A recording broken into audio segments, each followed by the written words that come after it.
A new article in the New York Times suggests a massive cyber attack is on the horizon, and many systems worldwide are just simply not prepared for it.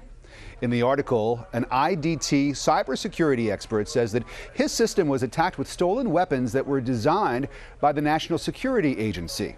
Max Everett is managing director at Fortalice Solutions in Washington, D.C., and he joins us now to talk about this attack. Thanks very much for your time, Max. And IDT, this is a fairly big company, but we didn't really hear about this attack. So talk to us about the similarities and the differences between this attack and, say, the WannaCry attack that we learned about recently in Europe and Asia.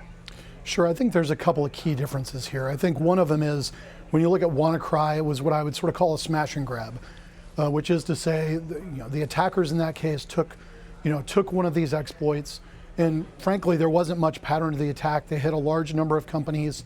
I think it was more public because they hit consumer-facing things like hospitals and other areas, so it was more noticeable.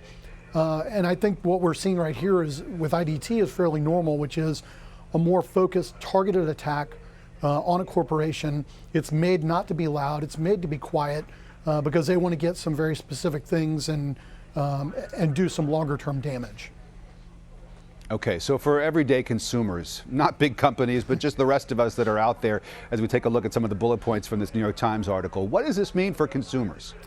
Well, look, it's a dangerous trend and obviously continues an ongoing trend where there are criminals as well as nation states with very sophisticated weapons who are out trying to steal information about consumers from anywhere they can get it. And so it's certainly dangerous for consumers. I think the thing that probably heightens the danger here, WannaCry was something that got a lot of public attention. It was very noticeable. This is the type of attack that happens all the time, unfortunately, to large corporations. And it's simply not as well noticed by the public and consumers. And frankly, all of us in cybersecurity, we want the public to be aware this is going on because the public can be aware, they can help put pressure to make sure people are taking the proper security steps that will protect everyone. These hackers, we heard in the New York Times story that they got a hold of weapons that were created by the NSA. First of all, how would hackers get a hold of those? Well, in this case, these weapons were, these exploits were released by a group called the Shadow Brokers. No one's quite sure who they are. I think there's a good amount of consensus that they're probably a Russian-related group. There is a possibility that is an insider or a mole, possibly a former official at NSA. No one is really sure. There's probably a lot of work, as you can imagine, going on in the intelligence community to find out how these things were released. But of course, the reality for all of us is the genie is out of the bottle.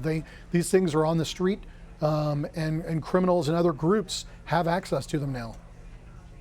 What are these weapons designed to do? I mean, this is designed by the government. Why are we making these kinds of weapons that are somehow and sometimes getting into the hands of the wrong people?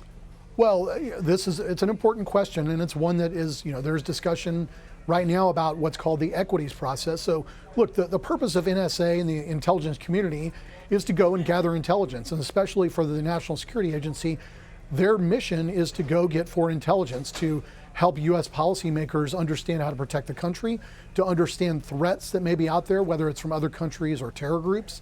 And so one of the major ways that they do that is these type of tools that help them get into computer systems and get this kind of information. The danger, of course, is as they find these things out, there's a very important discussion about what type of role and responsibility the intelligence community and government have to warn all the vendors, the large vendors whose systems and hardware are being attacked. And that's an ongoing discussion with not only the executive branch, but Congress and industry. And I think you're going to see increased discussion as these type of things are released to the public. Max, one more question. If somebody is listening to us talking about this while sitting at their desk at work, perhaps they work for a company that spends a lot of money protecting the software and computer systems for that company. But when we go home, it's a different matter altogether. So just for private citizens, what do people need to know and do in order to keep their personal systems safe? Sure. When you look at an attack like this, and again, you are going to see more attackers use this even on private individuals to do ransomware. The two most important things an individual can do to protect themselves, the first one is patching. The reality is that Microsoft, for example, released the underlying patches for these weapons months ago, but certainly many consumers and even some companies have not put those in place. So if you're a consumer at home, regularly and frequently updating your computer is the best protection. The other one that we always recommend to consumers is to do backups.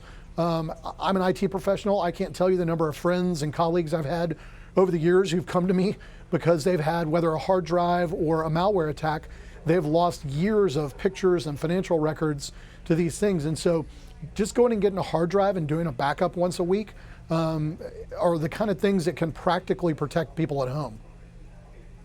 Good advice. Max Everett, Managing Director at Fortalice Solutions. Max, thank you so much. Good to talk to you. Thanks, Rick.